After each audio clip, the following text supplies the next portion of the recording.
Ian Happ of the Chicago Cubs joining us right now. I would like to start with a little congrats on the big contract extension.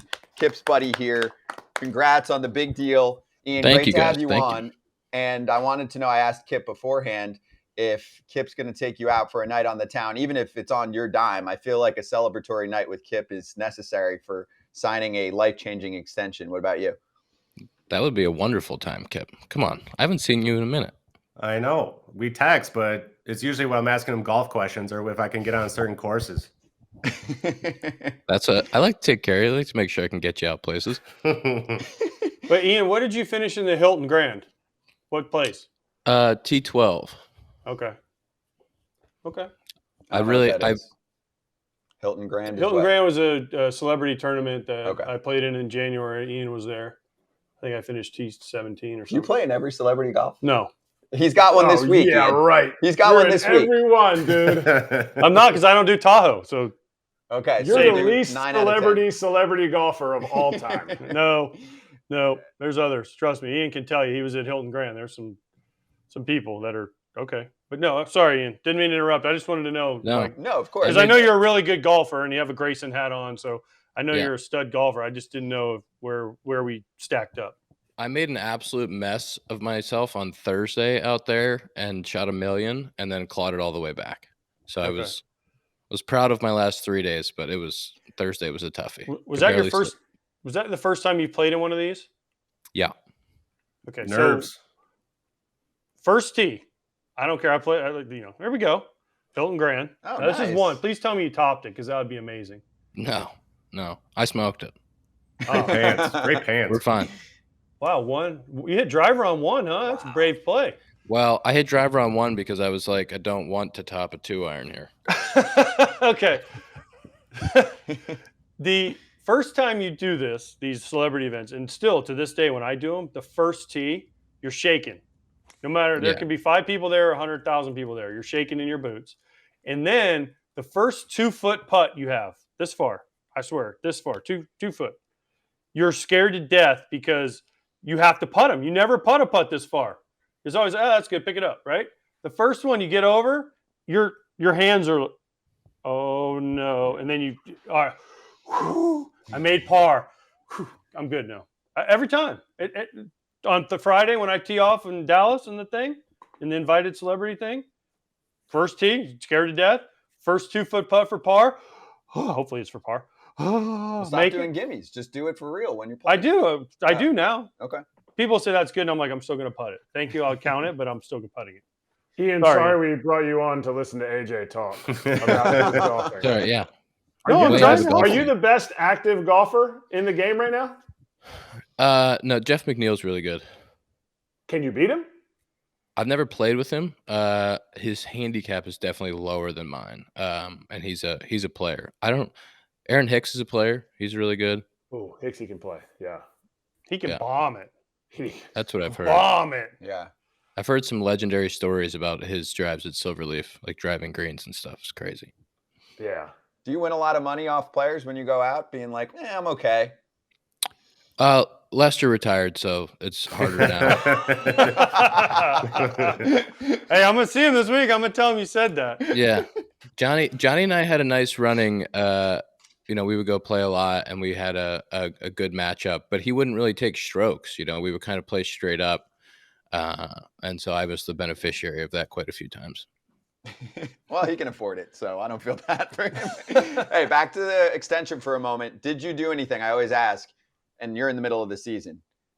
At least give me some players. I'm like talking to Andres Jimenez the other day, and he's like, I haven't had time at WBC. Just called my family and all that. It's like, dude, you signed for $100-something million. Your entire life completely changes. I know you're in the thick of the season, but nice dinner, buy something, definitely like a jump up and down, fist pump, the whole deal. Did you do something to celebrate? A great bottle of wine. Yeah. I know he did. Yeah. My fiance and I opened a nice bottle of wine. It was tough because when it got done, we were like about to leave. You know what I mean? So it gets done, and then I have to be in the MRI tube at like 6 a.m. the next day to like get it all finalized. And then we played in Chicago, and then we left to go on the West Coast trip. So didn't actually get a lot of time to like celebrate and be with people.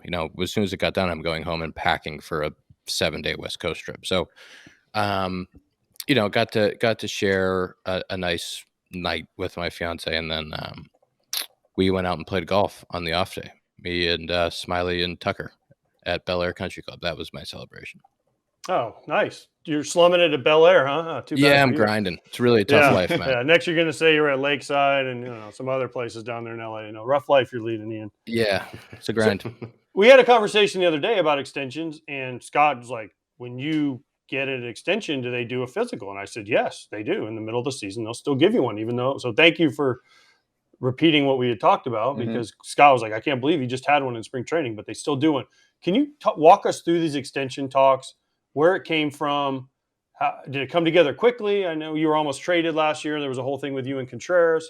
You stayed. Now you have an extension. You have some no trade clause. You have all these things. So can you walk us through the talks? Yeah, I mean, it started early, started in the off season. It's pretty natural, I think, when you're going through the arbitration process to have those conversations. Leading into ARB obviously didn't get done. We got the ARB number done. And then it was kind of continuing that and having the dialogue open, but never at a point that just made sense. And so we got to the end of spring training into opening day without anything done. Kind of felt like probably wouldn't get done at that point. And then kind of came together pretty quickly after a week of the season, kind of radio silence. Things picked back up and we got it done over the course of 6-7 days. So some of those things, it just takes momentum. And I think that where we were in spring, Nico is getting his deal done. There was a lot of travel between Arizona and Chicago. And then, once you kind of start to get the momentum going and numbers get a little bit closer, there's a chance to actually make it happen. And we were able to. As long as you're happy with it, I think any player's thrilled to stay in Chicago, and you got to the number where you appreciate it. If you guys, looking at the road trip, you guys are just coming back from LA and kind of starting to gel together. What do you got on this roster, and how far do you guys think you can go with it? It's a good group. It's a really good group. I think you guys know there's a lot of guys that have been around the game for a long time, done a lot of cool things. And like when you get guys at different points in their career, that they've had enough experiences to go through 162. Everybody has their process. Everybody understands what it takes for them to get ready for a big league baseball game and to work through a season. And so to have that group and guys that love to be big leaguers, love to go out to team dinners, love to get to know each other, and then putting that in the same place where everybody does have to get to know each other. It's definitely not stale, I'll tell you that, because the group is all new. So being able to feed off that energy, and it's a really nice kind of mix in the dugout, and we have a really good staff and rotation. So I think we have an opportunity to do something pretty special. I mean, you can see we've won a couple series in a row here. We're in a nice little groove, but it's a long year. Did you Oh, sorry, go Kratzy. Oh, no. I was just going to say, who's the guy that surprised you the most of all the new guys that you didn't know very well, or maybe you knew him, but now you know him better? Who's the guy where you're like, dang, kind of wish I kind of played with this guy a lot more? I mean, Hosmer's the guy that you always hear about, being an awesome teammate. So going in, I was like, this guy's going to be amazing. He is. He lived up to all the expectations. Haas is an absolute beauty. I think probably the most surprising one was Edwin Rios is hilarious. Did not know that about Eddie. So he is really, really funny. Great team guy. So way, way into Edwin Rios. Did you get a suite worked into your deal? Are you the new nighttime suite that the pizza is coming to your place now?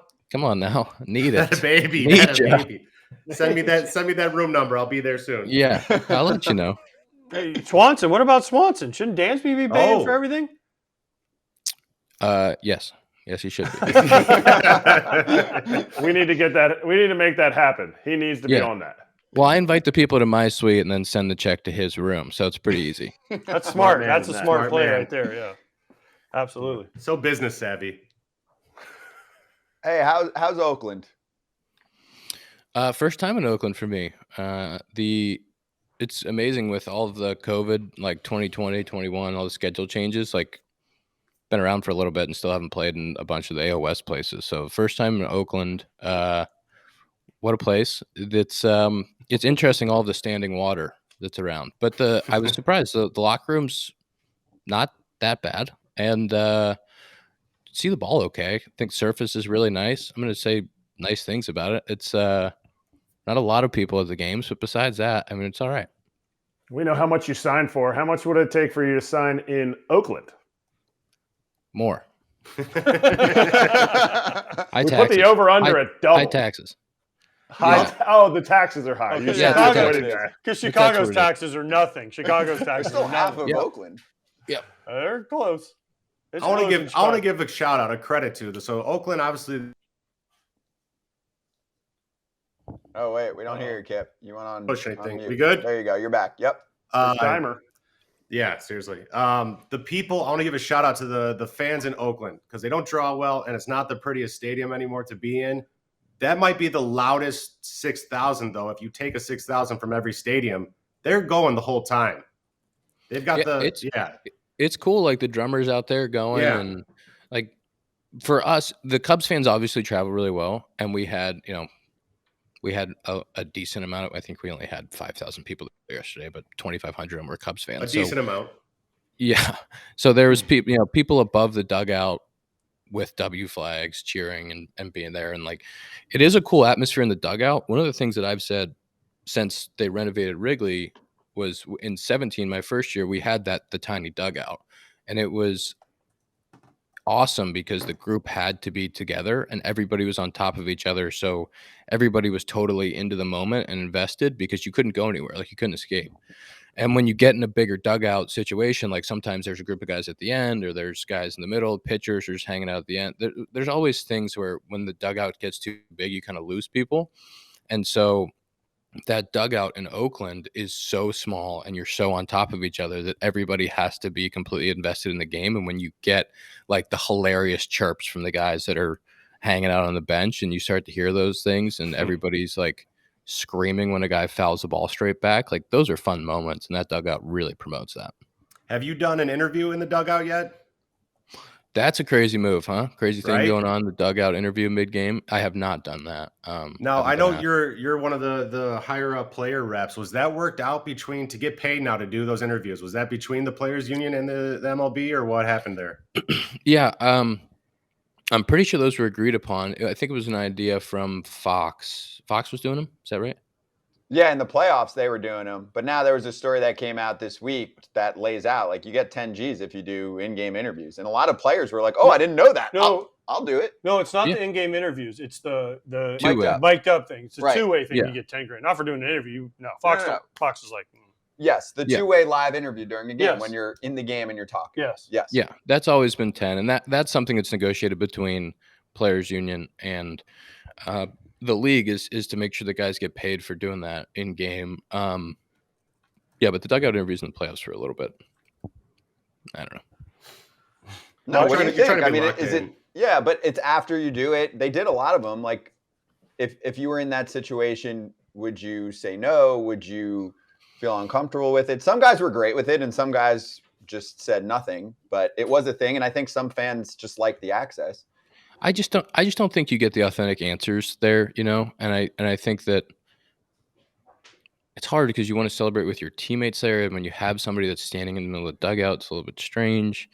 And I think there's a better way to get the authentic coverage or action that guys are looking for, because in the middle of a game, if somebody's standing in the dugout and you hit a homer, you say, saw it well, hit it hard, it's awesome. Like there's not that much more to say than that. And so there's probably something better, there's probably a better way to put a mic there and cut the good footage of the guys yelling or however you can do it. But you get the PG-13 edit.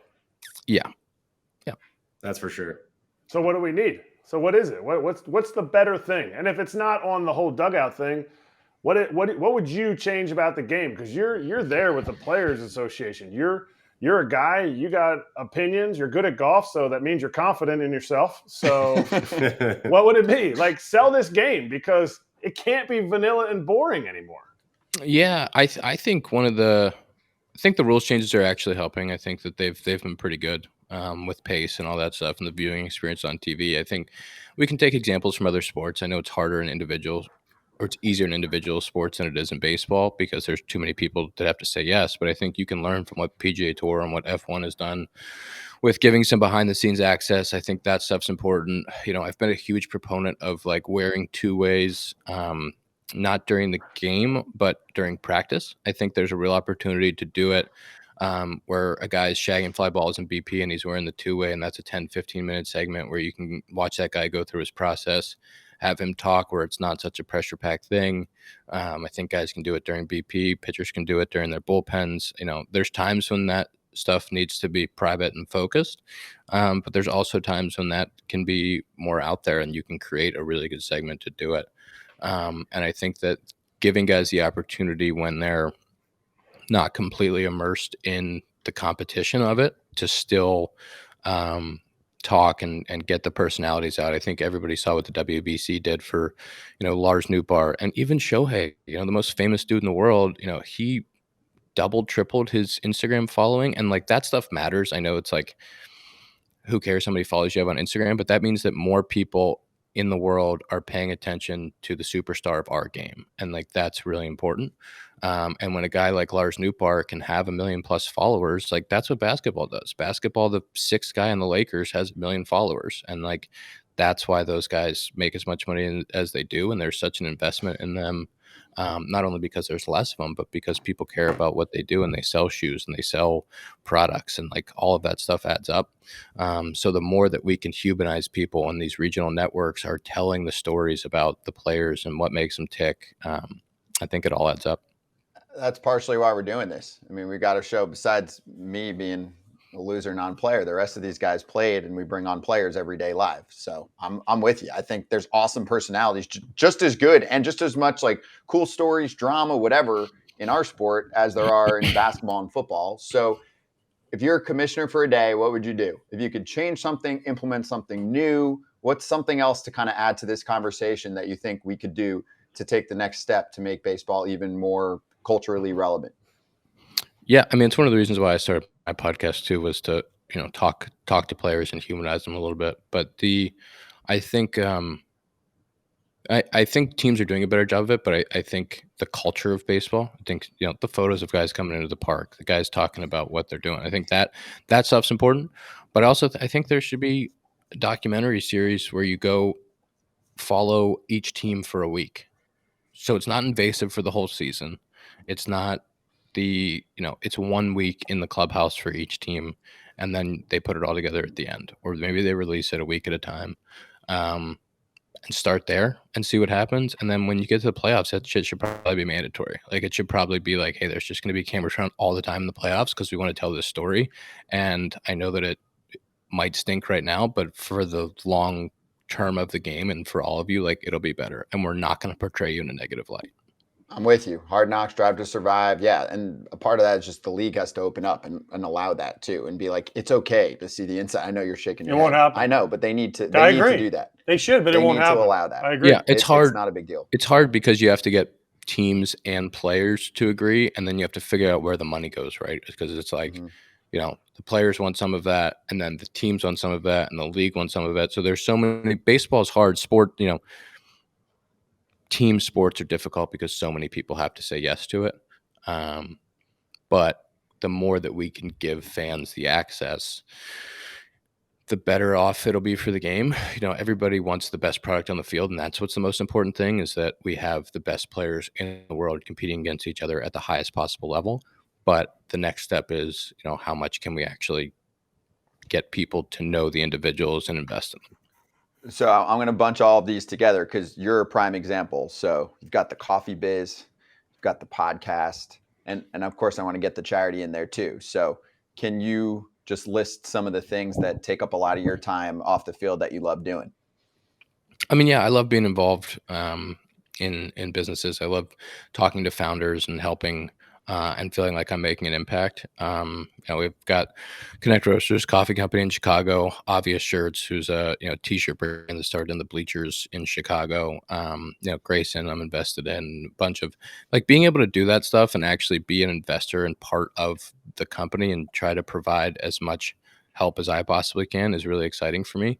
And I have a good team around me, but to be able to to spend my time doing that and doing stuff like this in the mornings and doing my podcast, like that is something that I think gets me away from baseball at times, but also is really enjoyable for me. So I have a blast with it and look forward to continuing to do that stuff.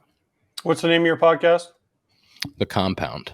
So it's called. We started in 2020 when everything was shut down. I was living with Nico Horner, Zach Short, who's with the Tigers, and Dakota Mekas, who was a pitcher with us, and we were all living together. And I was like, there's nothing out there. Let's see if we can do this. And so we started up and had some celebrity Cubs fans and different players on, and we're at episode 155 now. So we've been doing it for a while, but it's pretty cool. Nice. Your coffee roasters or Connect Roasters is awesome in Chicago. I was on the website today once I heard you were coming in. It was pretty cool to see it helps feed people. Every pound of coffee, it feeds people in Chicago. So way to go on that. ConnectRoasters.com, right? Mm-hmm. The question I have for you is really nothing about baseball. I mean, I guess it kind of does have something about baseball. Who's the best University of Cincinnati baseball player? You, Kevin Youkilis? Is there someone else I'm missing? Josh Harrison. Ooh, nice. Okay. Yeah. Sandy Koufax, but yeah, someone I'd played against. Basically, you were Youkilis. I mean, Ukes had the best career. I mean, right? Ukes got ring and been around, and yeah, I got a ways to go to catch up to that guy. Okay, Ian's in his 20s. I know. Yeah, I know, but I still would have been like me. Me. Yeah, but like if they have an alumni game, they're not picking Uke first. They're picking you first. Exactly. You're the best right now. Exactly. Right now. Well, hey, sorry. We got Cincinnati's in the best place it's been in a while. We got Ryan Noda, who's in Oakland, Joey Weimer, who just came up with the Brewers, Art Warren, who's a relief pitcher, who's with the Reds and around. So there's some guys that are playing at the highest level right now, which is really cool. Hey Ian, if you want to get invited back to Hilton, by the way, just before we let you go. No, Kip's got one. I know, but I want some free Grayson stuff since you said you invested in them. So I got a tournament starting on Friday. You can ship it to Dallas. Size Las Colinas Country Club, Las Double Colinas. X. Yeah, Double X. He knows about it. I know. Lester's playing. Millar, a bunch of guys. Yeah, I'm jealous. You got it. If you see Pampling out there, Rod, tell him I said hello. Australian dude, he can really swing it. I will. Happer, now that you're signed and there for the next couple of years, my one question, I guess, before you go is how close did you actually become to being traded last year? How, according to you, like how close did it really get and where? I didn't know where. It was kind of like there was definitely opportunities all over it. Like New York was a real opportunity, probably Atlanta, probably Toronto. San Diego goes out and gets Soto. So like there was definitely a bunch of places who were looking for an outfield bat. I don't know how close it got, but I definitely felt like I wasn't going to be in Chicago. I was completely and totally prepared for it. Kind of upset about it, sad. And it was tough to kind of play those last games at Wrigley and feel like it wasn't going to be back, but I was ready for it and pretty pumped it didn't happen. Yeah. Oh my gosh. Look at the situation now. What a change in a year. It's great. Yeah. Great for him. It's really great for cool. you, Ian. Yep. Thank you guys. Ian, thanks for joining us, man. This was awesome. Really enjoyed the conversation. Good luck the rest of the week. And yeah, we'd love to talk to you down the line and also maybe wish good luck to AJ because he might get smacked by a bunch of better golfers out there over the next few days. Go get him out there. Yeah. Keep it low in the wind. Right? You got to keep it low in the wind out there. Thanks, Ian.